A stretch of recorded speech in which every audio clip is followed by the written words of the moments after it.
Hello and welcome to Prairie Pulse. Coming up a little bit later in the show, we'll profile famed Minnesota author Sinclair Lewis. But first, joining me now is Claudia Berg from the State Historical Society of North Dakota and the expansion coordinator there. Claudia, thanks so much for joining us today. Oh, it's nice to be here. Thank you. And we'll qualify this. Former board member of Prairie Public Broadcasting. Absolutely, and I'm very proud of that. Let's talk first. Tell the folks a little bit about yourself, your background, where you're originally from. Well, I'm from Minot originally, grew up there, went to the University of North Dakota, focused on the art. I've got a couple degrees in visual arts, and that was my path into the career at a history museum. Well, there you go. So how did you come to be working for the State Historical Society? I started out as graphics designer and then moved into exhibit design and was there long enough to move into administration. So it's been a wonderful 31-year career so far. So far, that's right. So far. Claudia, tell the folks out there what's going on at the Heritage Center and really in terms of the expansion. Oh, there's some dynamic activity going on the Capitol grounds right now with the expansion of the Heritage Center. That we're in phase 2 right now, which is the largest expansion component. Phase 1 was the State Archives that was completed in 2007. And now we are looking at the exhibits and programming space, as well as collection storage for paleontology, archaeology, and museum artifacts. So it's quite an expansion. It's 97,000 square feet. Half of that is on the lower level for operations, and then the upper level is more of the visitor services spaces. Okay.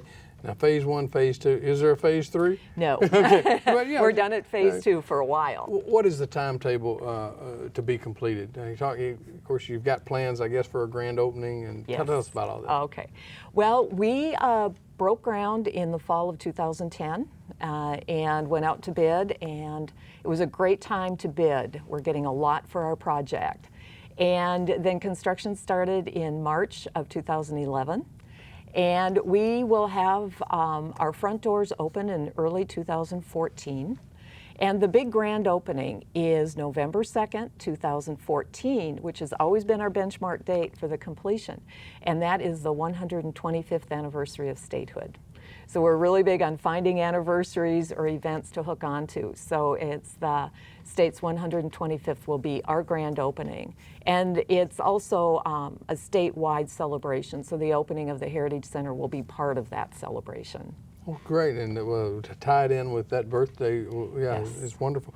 Yeah, talk about the funding. I mean, obviously this has been something that you've worked on for, how has it been funded? Okay. It was actually a 10-year process for the funding of this component that our foundation and agency, we went across the state. We introduced the project to communities, to all the colleges across the state. We went to all the reservations. We met with community leaders, organizations, and really laid the groundwork for the support of this project, garnering their ideas and suggestions and wishes, and went into legislative session asking for planning money. Next session, we went back and asked for some more planning money, and then went back a third session and asked for the funding. And it was quite a process, but it went well, and we were very pleased and very appreciative of the legislative support we received. That the legislature is paying to build the building. They committed $40 million, and it is a state facility. And then the State Historical Society of North Dakota Foundation is now raising $12 million. And that will take care of the exhibits and outfit the building. And their fundraising is going well. They're not quite done yet, but it's looking very good. And so it's just shy of a $52 million project. And it's wonderful to see North Dakota with that kind of project. That as a museum, this is as big as anything else going on across the country right now. That there are a lot of states that are feeling the pinch, and a lot of museums are closing their doors or reducing hours and services, and in North Dakota, we're expanding. Well, with that said, how many people are working on the expansion, and Are you on budget? We are on budget. And depending on, early on in construction, there were up to 100 construction people on site. And now those numbers have been reduced by quite a bit because it's more the finish work. And the staff has been involved from day one in this. We've worked closely with the architects. We had a lot of staff that had worked in our existing facility for a number of years, so they knew how it needed to function. It was a very well-designed facility to begin with. So we expanded on that original design, took it forward into new needs, and so the staff, for the most part, are getting what they wanted and need to operate and take care of collections and produce programs. And I think it's a wonderful facility for caring for collections, exhibiting collections, and also for all kinds of programming that can come online now. Okay. Do you feel it'll be worth the money when it's all said and done? Absolutely. I think when we open our new front doors, the Heritage Center is really going to be a destination for North Dakota. And we actually feel it could really be an anchor point for a destination for the Northern Great Plains. We want to do some networking for heritage tourism, multi-state kind of opportunity, working with state tourism, the CVBs across the state as well, and really look at creating North Dakota and the Northern Great Plains as a regional destination for travelers. Mm-hmm. Why did the Heritage Center need the expansion? I mean, go back to the basics of why. Well, and you know, when the original Heritage Center was designed, it was designed to be added onto in 20 years. So the vision was there from day one that it would become a larger facility. And the timing was perfect on that because the exhibits, we ran out of space in our main gallery. We were missing the last 7 decades of North Dakota history in that gallery that was supposed to be the overview of everything happening in the state. And so the majority of people coming in as visitors were not seeing their own history being represented in that gallery. So we needed more exhibit space, and we were also out of collection storage space as well. And that's one of our big mandates, is collecting the history. And so we are expanding into a 30-year build-out for collecting. And then the exhibits, we are more than doubling our exhibit space as well. So we are going to be able to tell very much more complete stories, as well as our current gallery that's the last 150 years is being designed in such a way we can add to it more easily, so we can stay current with our history as well. Okay. Yeah, I was going to ask, have you already looked forward that 30 years from now you need another expansion, or do you know? Don't know. You know, it's one of those things that, you know, the history is always growing. It's never going to stop. Mm-hmm. So we'll see how that all develops in 30 years. Okay. Can you talk about what some of the people would see when they come to the Heritage Center, the adaptation gallery, the geologic time? Sure. That, and we're reorienting the building as well. So our new entrance is facing east. And so we'll be much more visible from the highway coming onto the Capitol grounds. And our entrance is absolutely spectacular.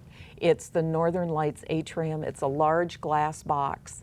And the steel structure on the inside is a bit of a representation of some of that earliest architecture in North Dakota of earth lodges and teepees. And that'll be visible through the glass. That glass is surrounded by copper. And that copper on the exterior is shiny, and it'll just patina down naturally. And the copper walls on the inside are already patinaed and sealed. And so it's going to be a spectacular architectural adventure, as well as then getting into the exhibits from there. The building lies east to west, so we've named all different parts of the building from east to west for the geography of North Dakota. So we have the Pembina River Plaza, which is the entrance, and then we have the James River Cafe. We have the Red River Hall, the Cheyenne River Hall, Mouse River Hall, Missouri River Event Center, and the Badlands Plaza. So and there's exhibits and activities in all of those spaces. Wow. You talked about 4 galleries, but then there's the Innovation Gallery, Early Peoples? Yes, that we have our existing gallery, and then we have 3 new galleries. The first one it's called the Governor's Gallery, and it's just to represent and acknowledge all the living governors that really spearheaded this whole project and took it on. So that'll be temporary and traveling exhibits. And we're really excited about that large space to really bring in. We're looking at bringing the world to North Dakota in that gallery, as well as sharing North Dakota with our own exhibits and sending those out across the country. Then we have the Adaptation Gallery Geologic Time, which is the first 500 million years of life in North Dakota. So it's a fossil story. There'll be large dinosaur specimens in that gallery, as well as working through up to the last glacier in North Dakota. Then we have the Innovation Gallery Early Peoples, which is the next 10 to 13,000 years of human history in North Dakota. When that last glacier started melting away, people migrated into this part of the country, and we have wonderful, rich history that goes back 13,000 years in this state. And we're really excited to bring that forward for our visitors to really see how rich their heritage is in this part of the country. And then we move into the Inspiration Gallery, which is our current gallery, and that is the last 150 years moving forward into the future.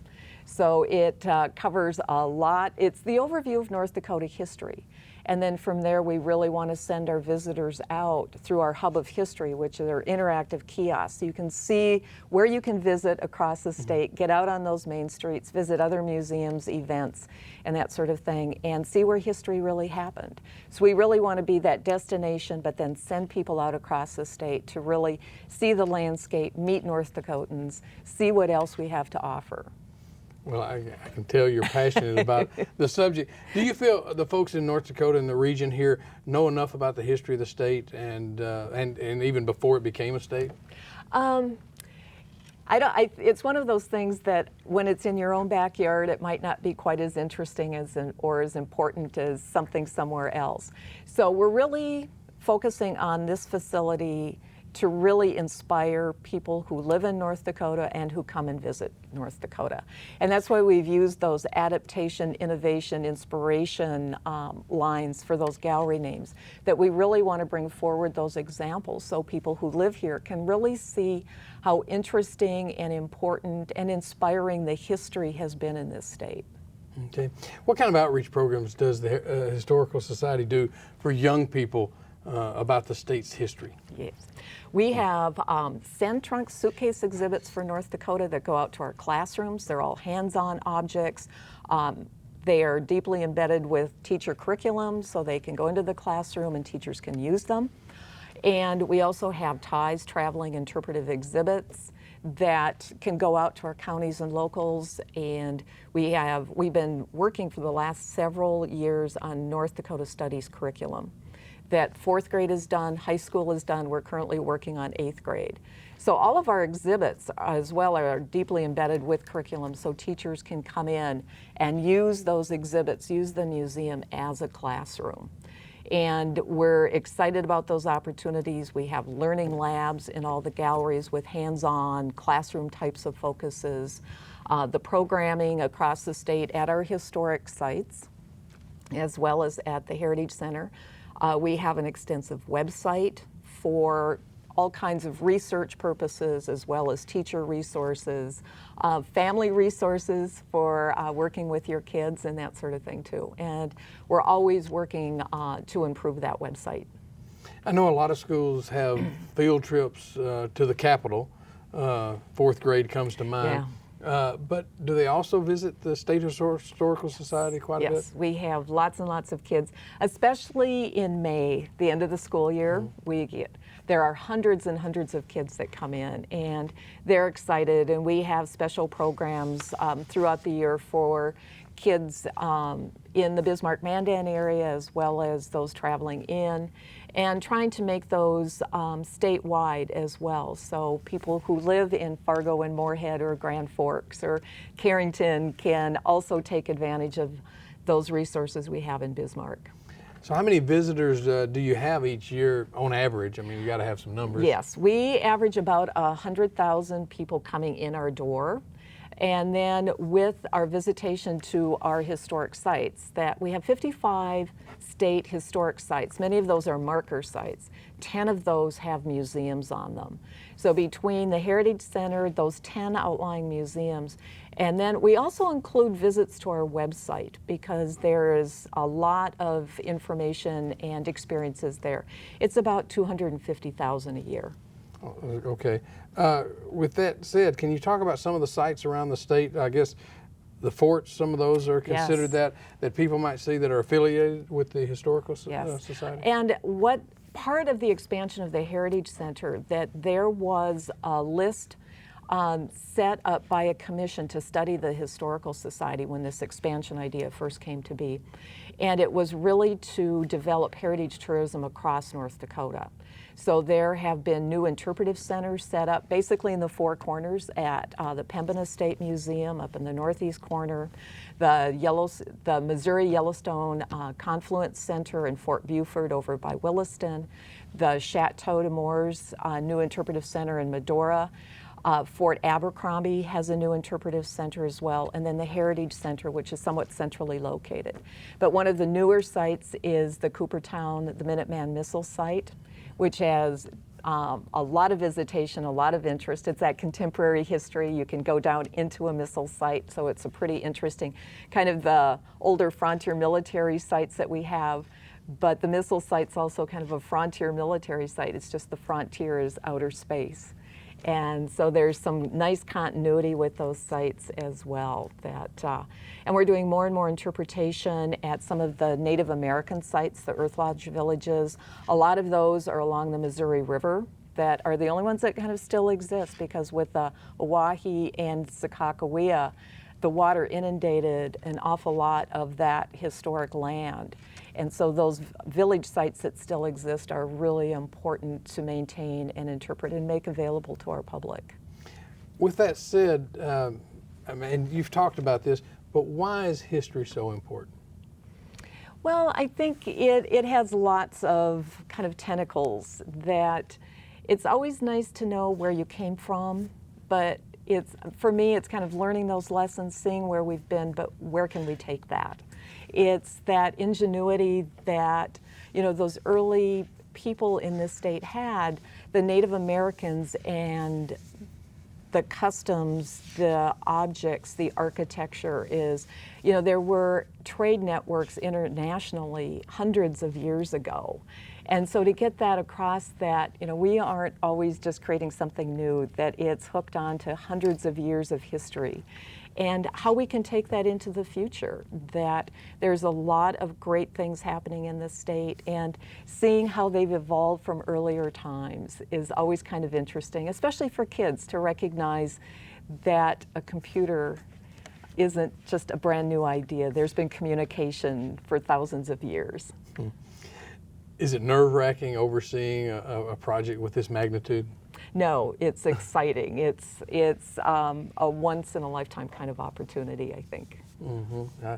Well, when it's completed, do you feel this museum will rival any similar state museums in the country? Yes, I do. Just a simple yes. Yes. It's a large facility, and it's the architecture itself rivals things that are in Minneapolis, St. Paul, all the way out to Seattle. And our programming, our collections are as stellar and as rich as any other museum, especially in the Upper Great Plains, again, to really hook together with a lot of other museums where we can tell a comprehensive story that we're kind of a hidden secret, I think, for a lot of people in our own state. And I think this facility is going to be one of those ways to really bring forward and allow people in North Dakota and visitors to North Dakota to recognize what a spectacular place we have and who we are. Mm. Well, with that said, we're running out of time. If people want more information, where's the best place to go? Probably our website at www.history.nd for northdakota.gov. Well, that's good enough. Claudia, yes. We look forward to seeing the finished product. Oh, thank you. So do I. Staff are very excited as well. Well, thanks for joining us today. You're welcome. Stay tuned for more.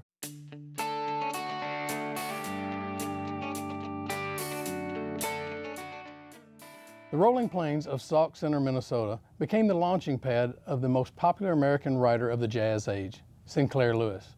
In 1920, America was rocked by the publication of Main Street, a satirical novel ridiculing middle-class values and American smugness. He was called the conscience of his generation, and his novels, which horrified the literary and political establishments, went on to become required reading in English classes for decades.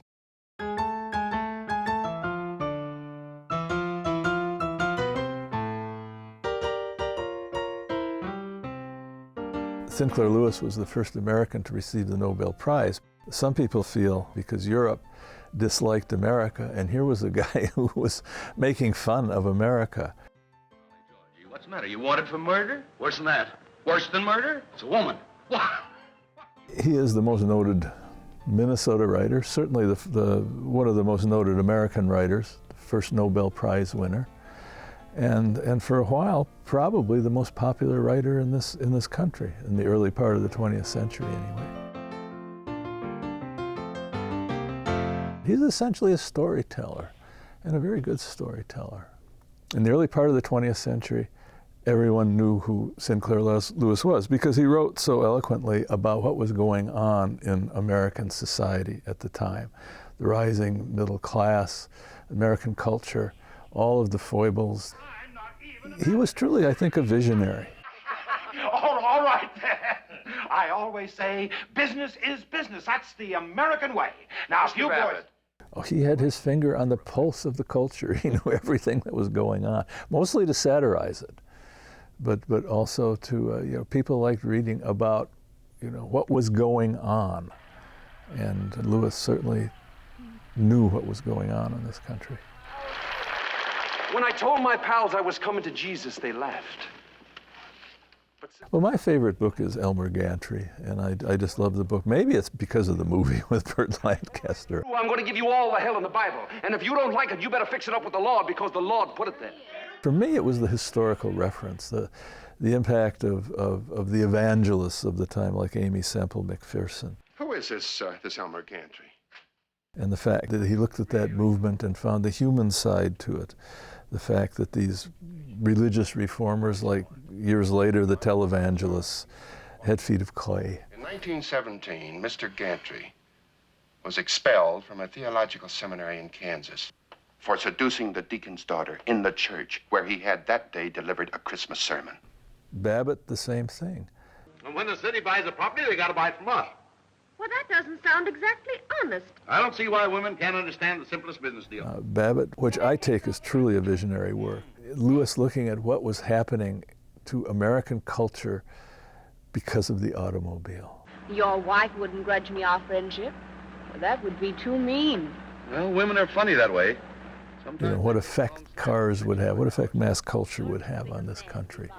I think that in 1922, when Babbitt was published, Sinclair Lewis really saw far into the future the effects of this new invention, and not just the car, but the radio, the phonograph, and everything else that was happening in that age to so transform it from what was essentially the Victorian era up, pushing up until the First World War.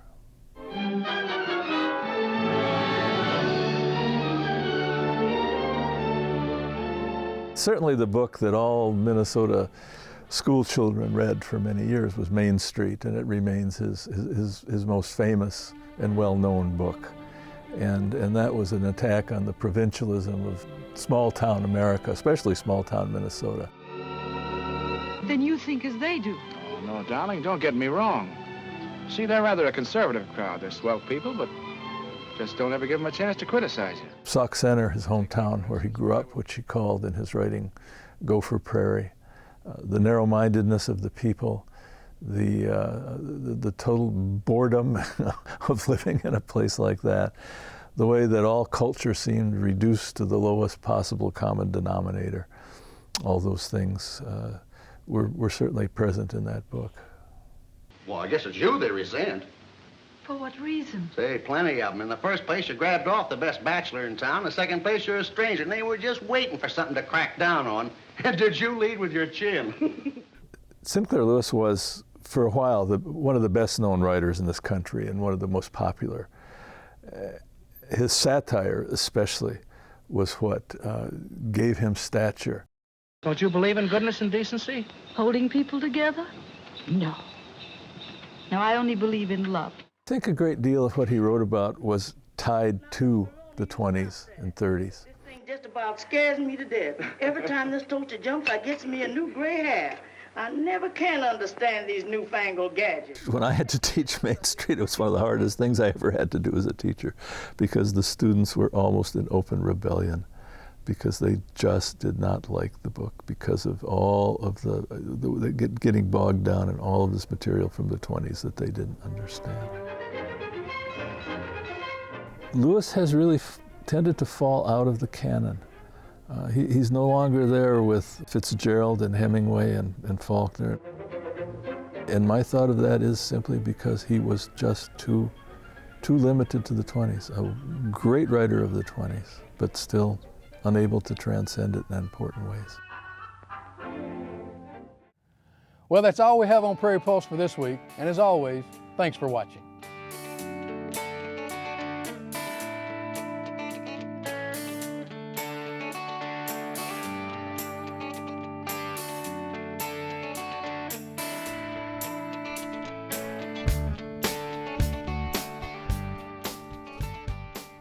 Funding for Minnesota Legacy programs are provided by a grant from the Minnesota Arts and Cultural Heritage Fund, with money from the vote of the people of Minnesota on November 4th, 2008, and by the members of Prairie Public.